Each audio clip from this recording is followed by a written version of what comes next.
Nous sommes sur le Jourdain.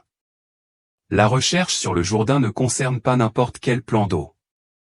C'est là que les miracles se sont produits, là où le ciel s'est ouvert et où Jésus lui-même a été baptisé.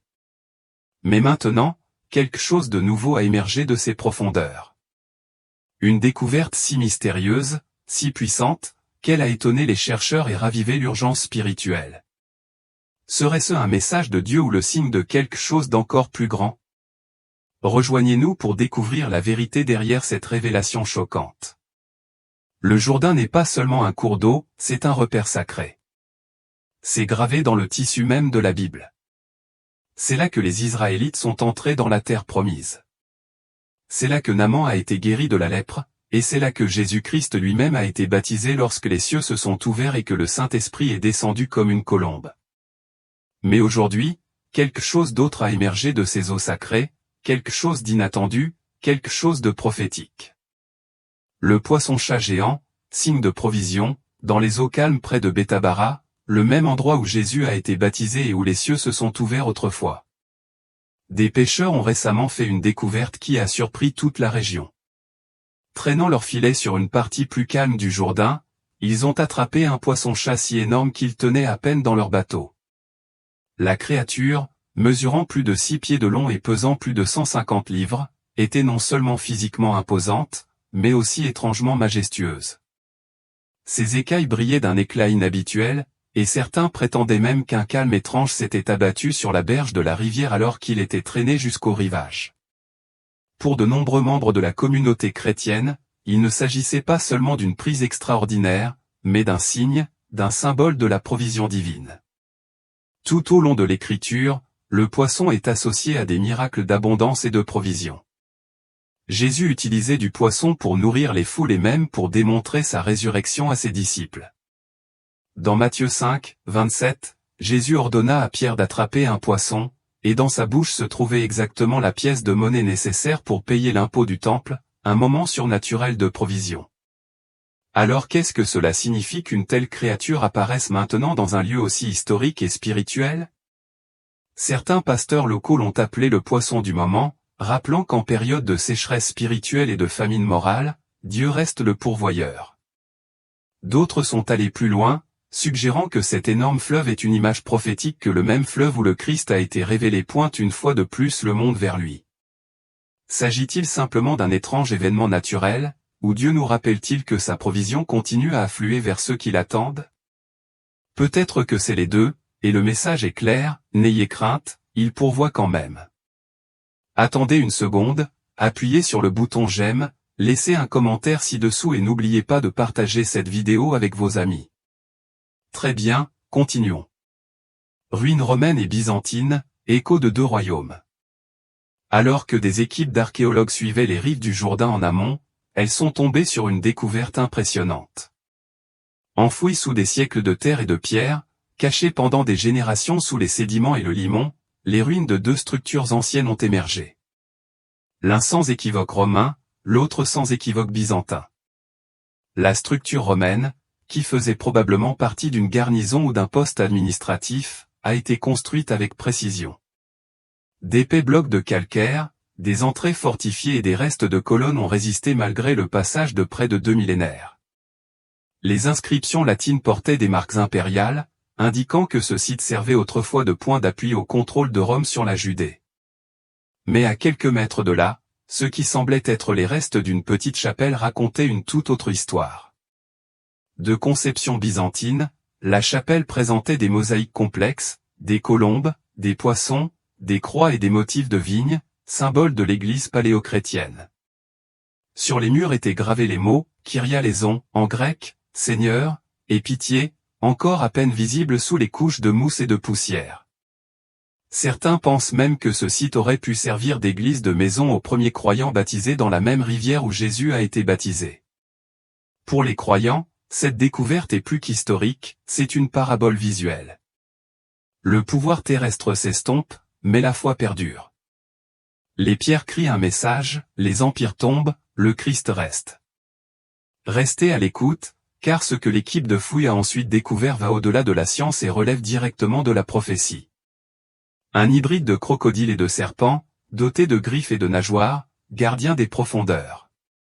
Sur une partie tranquille du Jourdain, près d'une zone connue pour ses tourbillons mystérieux et son comportement animal inexplicable, les villageois locaux ont rapporté quelque chose de effrayant.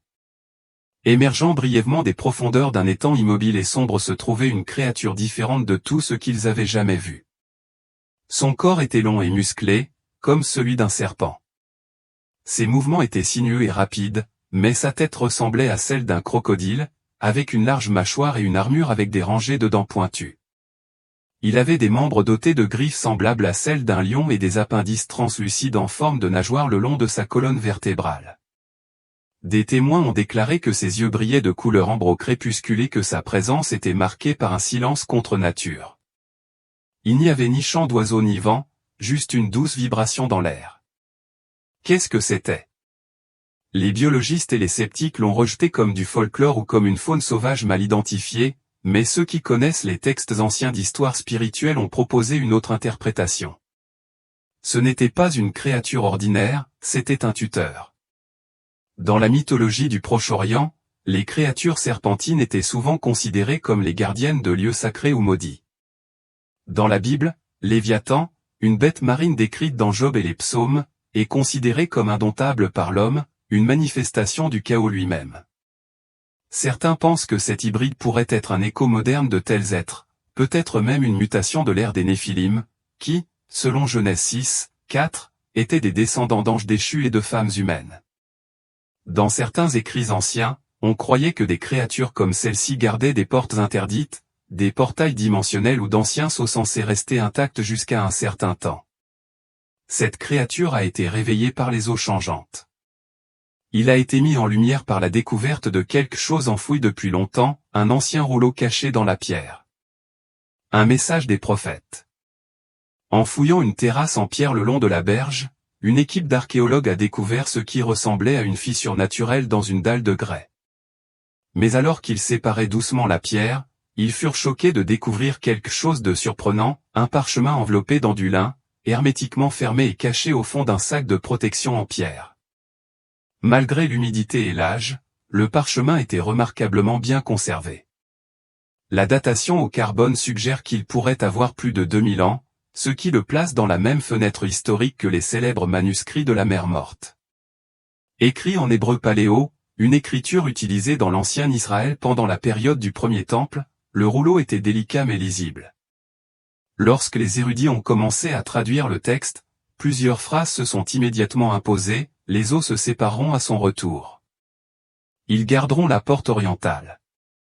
Il traversera le fleuve sacré comme autrefois. Ces propos suscitent désormais un débat dans les cercles théologiques. Ce rouleau a-t-il été écrit par un prophète qui a anticipé le Messie? Plus qu'une découverte archéologique, ce parchemin ressemble à un message divin scellé pour une date fixée. Et maintenant, il est ouvert. Ce qui suit pourrait être lié à la conquête de Canaan, une épée rouillée avec des inscriptions en hébreu, une arme de la terre promise.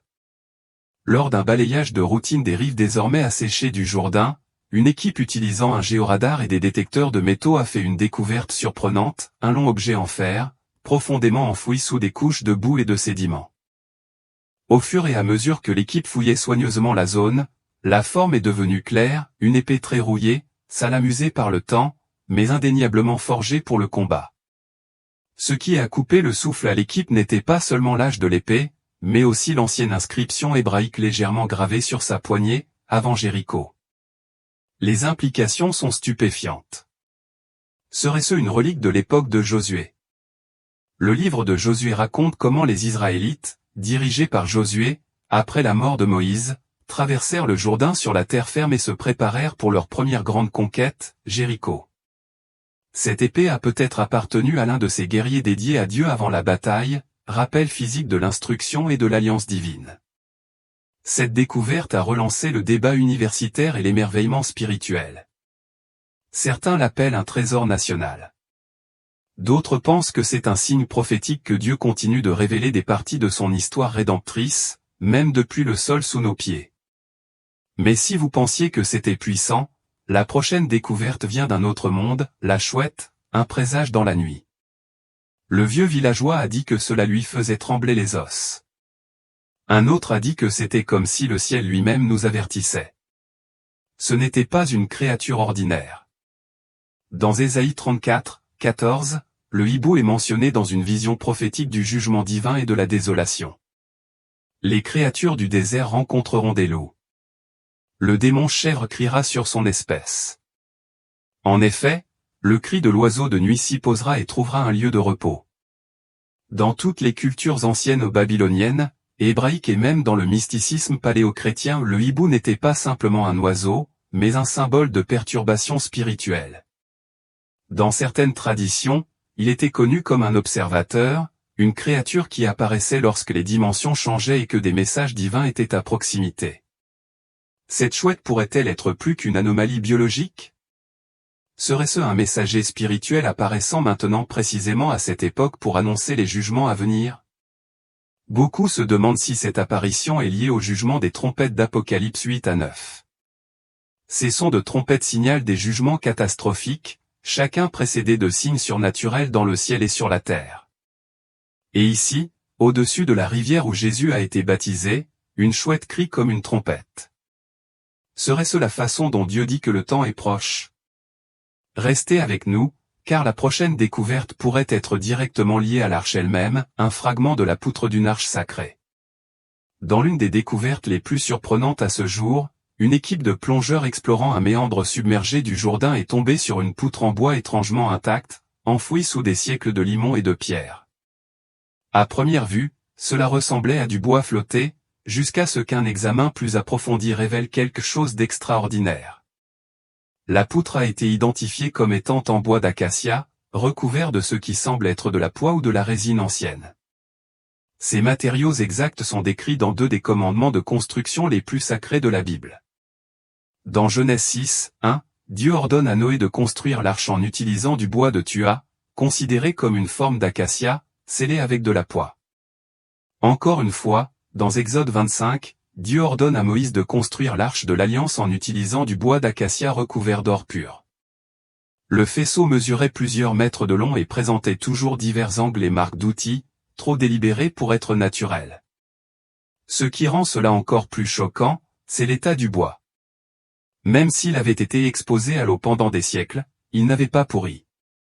Les experts en préservation affirment qu'il semble avoir été protégé par le limon lui-même, un processus naturel qui ne peut se produire que dans des conditions très spécifiques, voire surnaturelles. Cette poutre pourrait-elle provenir de l'arche de Noé, transportée à travers les eaux anciennes et conservée ici comme symbole de l'alliance de Dieu? Ou pourrait-il s'agir d'un fragment manquant de l'arche d'alliance, transporté à travers le désert et caché ou perdu près du Jourdain, le même fleuve par lequel Israël a traversé pour entrer dans la terre promise? Les chercheurs sont encore divisés, mais une chose est sûre, il ne s'agit pas d'un bois ordinaire.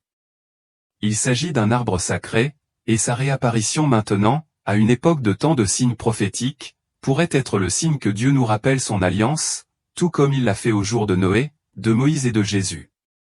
Cet éclair pourrait-il être plus qu'une relique? Serait-ce une vocation?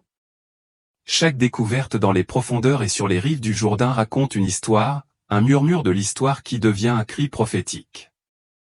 Un énorme hibou, autrefois une simple créature de curiosité, est désormais un symbole de provision divine en période de sécheresse spirituelle. Les ruines romaines et byzantines sont bien plus que des merveilles archéologiques. Ils rappellent que les royaumes s'élèvent et s'effondrent, mais que la parole de Dieu perdure. L'apparition d'un hybride crocodile-serpent réveille de profonds échos d'anciens gardiens, de portes interdites et de la frontière floue entre le naturel et le surnaturel. Ensuite, il y a l'ancien parchemin, caché dans la pierre, attendant une génération assez audacieuse ou assez désespérée pour le lire et recevoir ses avertissements. L'épée rouillée, avec des inscriptions en hébreu, ne parle pas seulement des batailles passées. Cela nous rappelle que nous sommes toujours en un. Une bataille non pas de chair et de sang, mais de principauté, de tromperie spirituelle et de guerre pour les âmes humaines. La chouette chion, avec son cri de trompette, n'est pas un animal ordinaire.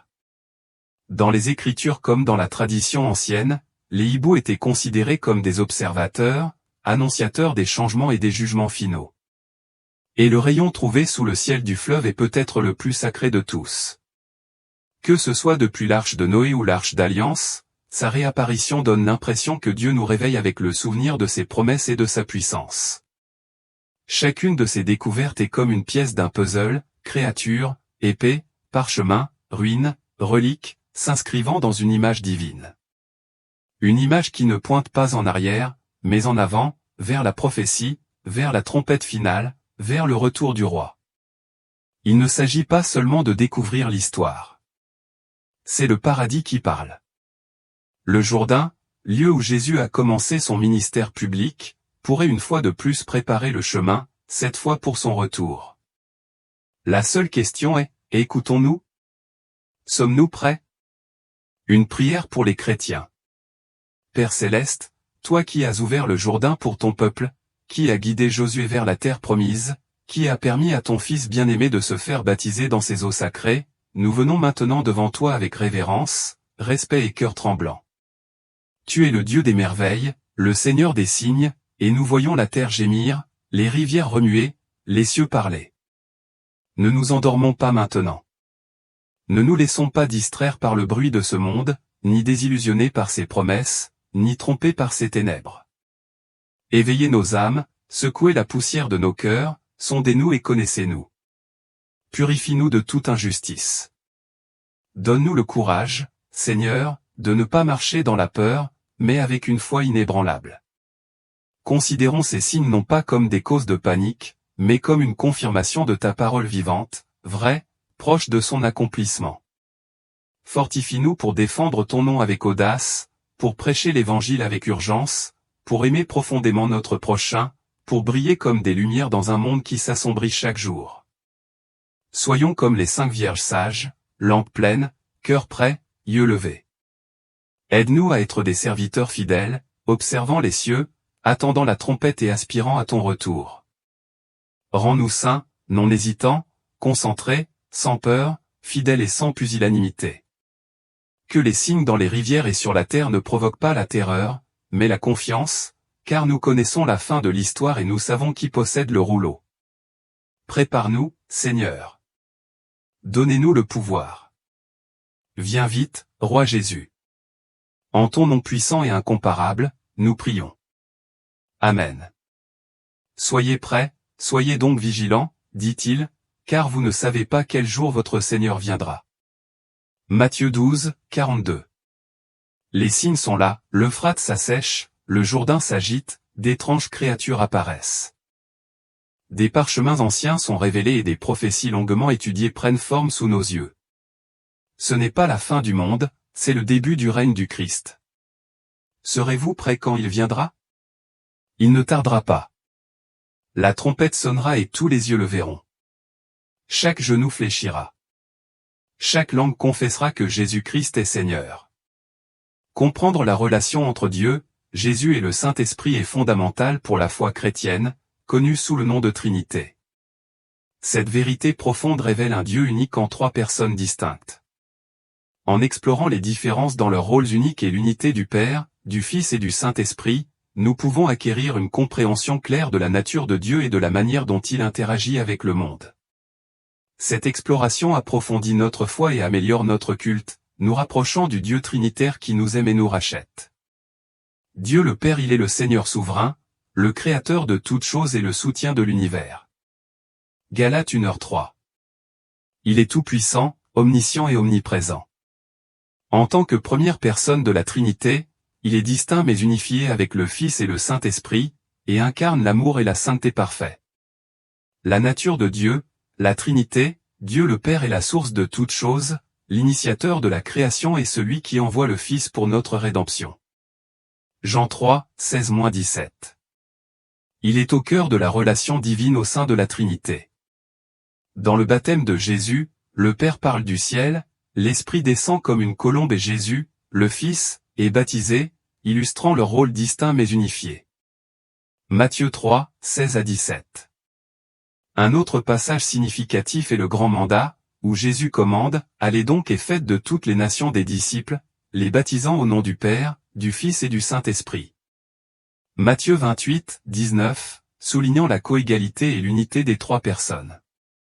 La doctrine de la Trinité signifie qu'il n'y a qu'un seul Dieu, mais qu'il existe en trois personnes distinctes, le Père, le Fils et le Saint-Esprit.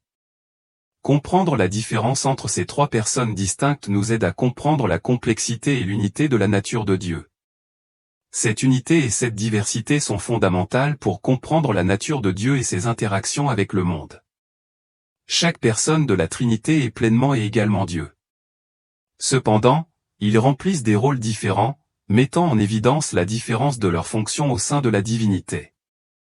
Le Père initie la création et la rédemption, le Fils les accomplit et le Saint-Esprit les applique aux croyants, travaillant en parfaite harmonie. Par conséquent, le Père n'est pas le Fils n'est pas le Saint-Esprit et le Saint-Esprit n'est pas le Père. Chacun est pleinement Dieu, mais ce sont des personnes différentes, et pas seulement des façons différentes de voir Dieu.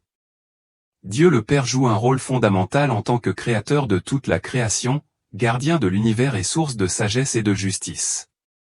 Il initie le salut en envoyant son Fils Jésus-Christ pour racheter l'humanité.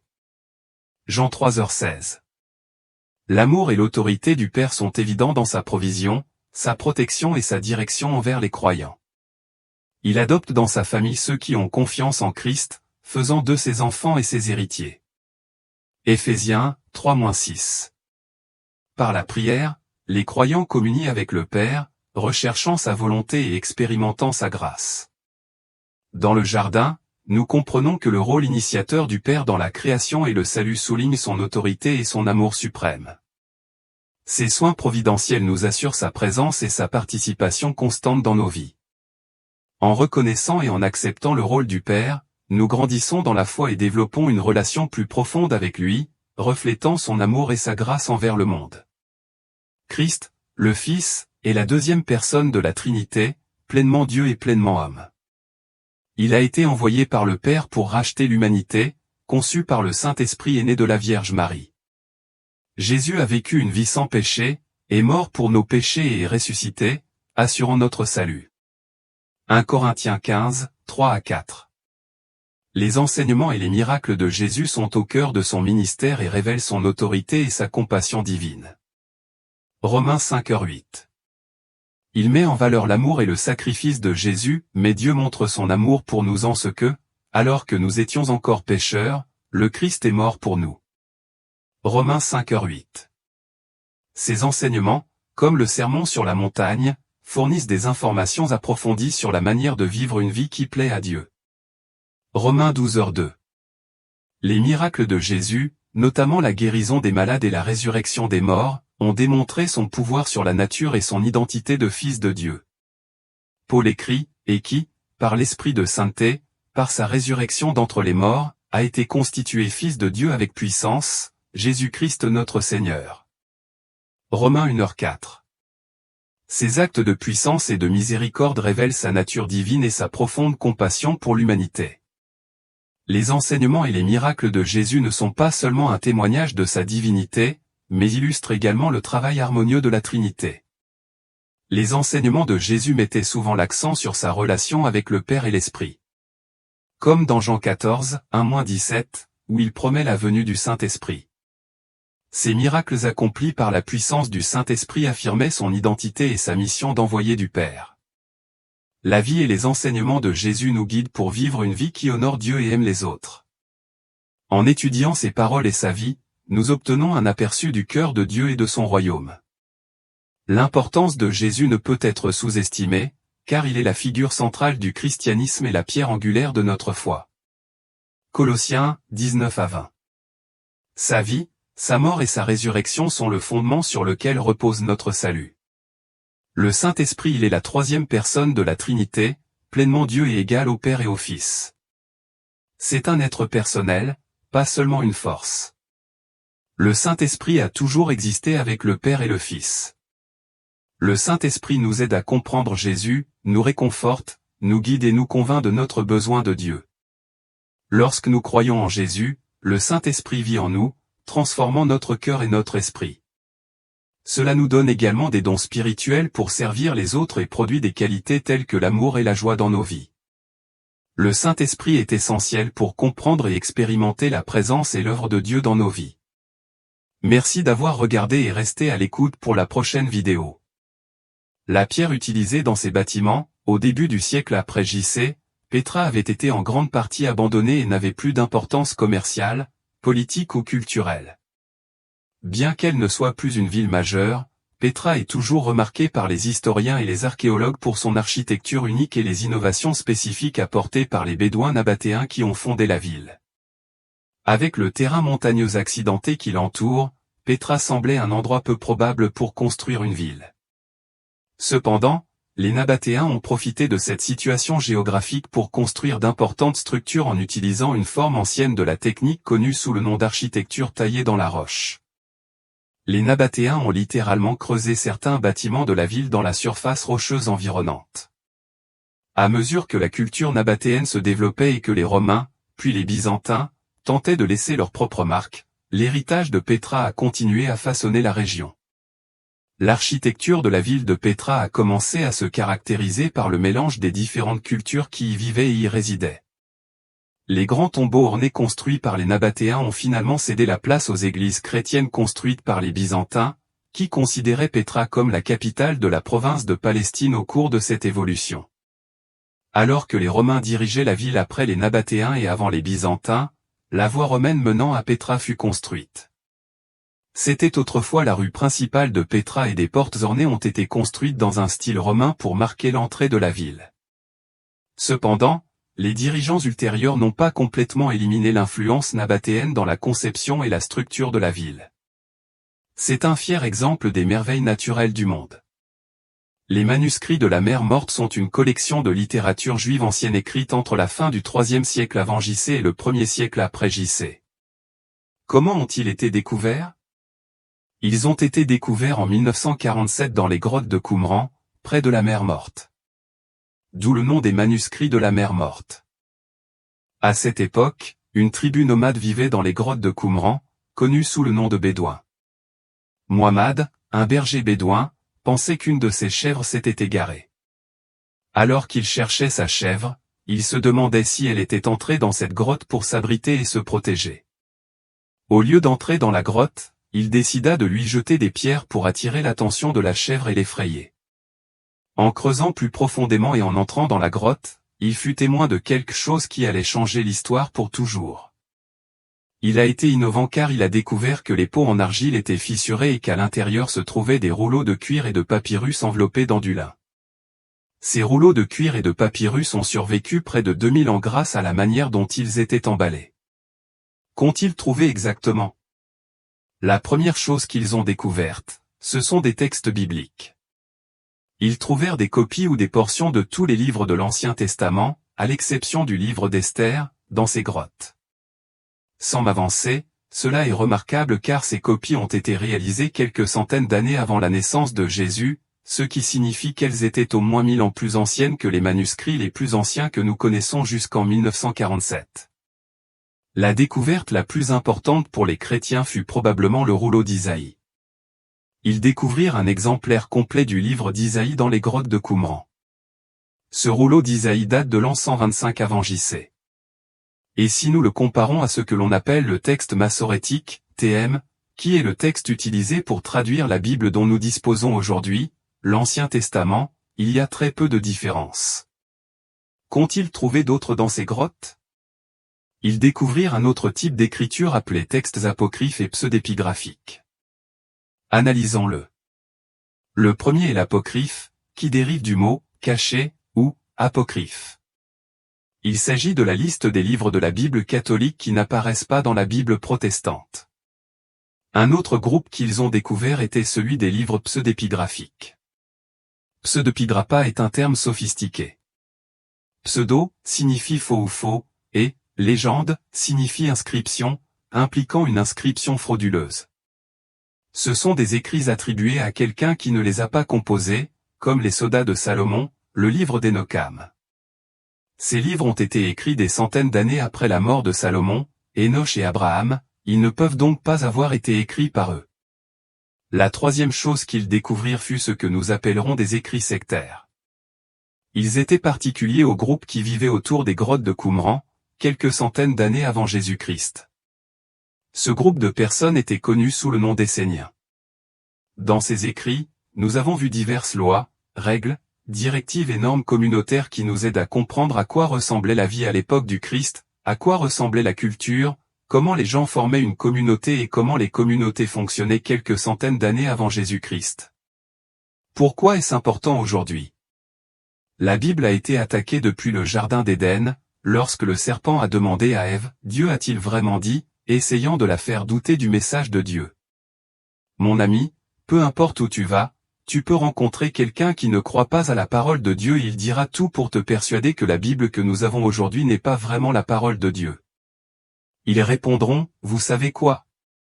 L'homme en était l'auteur, donc cela ne peut pas venir de Dieu. » Ou bien ils diront, « Supposons que l'homme l'ait écrit et que Dieu l'ait inspiré. » Peut-être que Dieu a inspiré les textes originaux, mais ce que nous avons aujourd'hui n'est pas le même parce qu'il a été manipulé, transmis, perverti, altéré et transformé par de nombreuses mains différentes. Ou bien ils diront, l'homme a participé au choix des livres qui entrent dans la Bible et de ceux qui en sont laissés de côté, donc tout est une affaire d'homme. Cependant, les manuscrits de la mer morte prouvent que la Bible que nous lisons aujourd'hui est identique à la Bible écrite par ses auteurs originaux. Lorsque vous comparez ce qui a été découvert dans ces grottes avec certains des manuscrits les plus récents, vous remarquerez que les différences sont si minimes qu'elles peuvent être attribuées à ce que nous appelons des « erreurs de scribe ». Un petit mot ici, une petite marque, ou l'orthographe d'un nom comme Y et non Johann peut être légèrement différent. Cependant, aucune de ces divergences n'affecte la véritable signification du document ni n'affecte les croyances chrétiennes. En tant que chrétiens, nous pouvons être sûrs que la parole de Dieu est exactement cela, la parole de Dieu.